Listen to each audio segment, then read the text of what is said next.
Late afternoon during the last week, while taking a cooling off dip in the ocean at my local beach, we noticed a kayak being paddled across the bay in a most comedic fashion. I think it was new to the people that were paddling it, one of those ones that's partially inflated. There was a person sitting at the rear who seemed to be paddling with one part of a paddle, and there was one sitting at the front with a similar single-bladed paddle. A guess was that in the interest of sharing, one of those double click-together paddles had been left apart. The person in the middle was standing. They had a double-ended paddle and were sort of like a gondola trying to variously paddle. Each person was paddling with varying degrees of enthusiasm.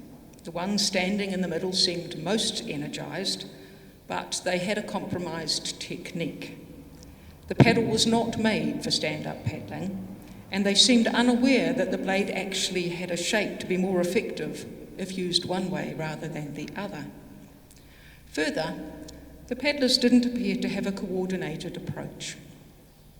Each was paddling as they pleased, often in the direction opposite to the other. They were sort of going somewhere in a very circular fashion. After a while, the person at the back gave up and simply reclined and watched the scenery go by. People were still watching them and became yet a little bit concerned because their rather ineffective paddling meant that they were drifting out to sea, and there was an occasional gusting offshore wind, so they were getting pushed beyond the shelter of the bay. We then noticed a sit-on kayak paddle toward them. The adult that was sitting in the middle between two children seemed to have a little bit more of an idea about what paddling was. There was some sort of exchange between them, and shortly afterwards the two single paddles were joined, and there seemed a little bit more consistency in their direction as they, still with circularity but less outward drift, made their way back across the bay. The people on that drifting kayak, they weren't rescued. They were perhaps given some hints and clues along the way that enabled them to paddle more effectively and to orient themselves. It was not presumed they didn't have the capacity or the resource in the context they were in to manage. Well, today is New Year's Eve, in case that's a surprise to anybody. It's one of those what we might call pivot moments, one that our general society generally sanctions as a time that we pause for a moment and we look back and we look forward. We acknowledge there's a time of ending and there's a time of beginning. Time to reflect, looking back. What I don't know about you, but 2023 seems to me to have been quite a challenging year. In many ways, both nationally and internationally. Of course, we've seen the effect of climate crisis writ large in natural disasters. There are new and there are continuing wars across international borders.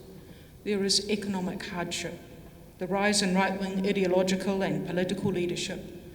The rich are getting richer and the poor are getting poorer, and the mental health of our young people is seriously compromised.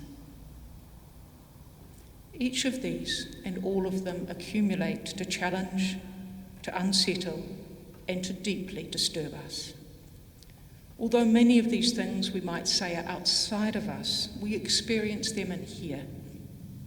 They layer upon our own struggle and negotiation with the vicissitudes of life. Like the poorly coordinated paddlers in their kayak, the complexity of these pressures can push us this way and pull us that. Disoriented, we can begin to feel ourselves adrift, at the mercy of the winds in our times, pushing us into danger beyond our resources. As I watched the rather hapless paddlers, what I noticed in me was that I harboured this inherent notion that the point of getting on a kayak was to go from one point to another with greatest efficiency.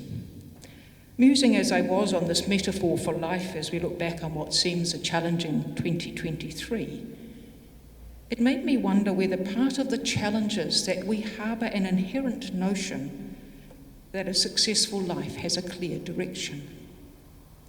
We expect this clear arc for life, to set an aim and go forth. And then we get frustrated, we get upset, we feel guilty as if we fail if we don't get there. And then life, the messy daily life, is incidental to it. In fact, it interferes with getting to that somewhere of that aim. The thing is that life is complex. Life is complicated and disorienting and at times utterly confusing, which makes it rich and diverse and worthwhile, yet also difficult and very elusive to control. And maybe that's why we want to make a plan and keep to it. Maybe that's why the chaos of life and world in 2023 seems so overwhelming. It is not as it should be. In the season of Christmas, Mary and Joseph, and of course newborn Jesus, are of particular focus. Despite the way we stitch the story together and sanitize it for holiness, Mary and Joseph were thrown in the deep end of this unexpected baby business. It's not as if Mary and Joseph had a plan and kept to it. People unknown to them, outside their lives, and often outsiders in their society, shepherds, angels, male and female prophets, they encountered them, and those people pointed and nudged and told them. If you listen closely, and you heard it this morning, often as not, Mary and Joseph are as surprised as the next person to hear what's told of them about Jesus. And Mary and Joseph are faithful to the religious tradition of their identity. As we hear this morning, they keep the traditions, the steadying rhythms of life are imbued in them. From this deep source, it is from this deep source that the unlikely messages and guides appear as pointers and connectors as Mary and Joseph navigate territory unknown. Mary and Joseph may receive nudges and messages, but they're not rescued, not given everything or anything to fix up all or any problems. They have resources within and between them to negotiate the tumult of the life they walk through, to continue and to figure out things as they go along. Touch points and places, they steady us. Not to do for or add resources as if we're insufficient, but to help us to see and perhaps to choose to redistribute what we have so we can negotiate the territory of life with a lesser sense of helpless chaos. We have still and steady places like this, a community of people like those around us that still and steady and guide us. Just as we receive, so too then, we can be those who do and be in this rich chaos of life, that steadying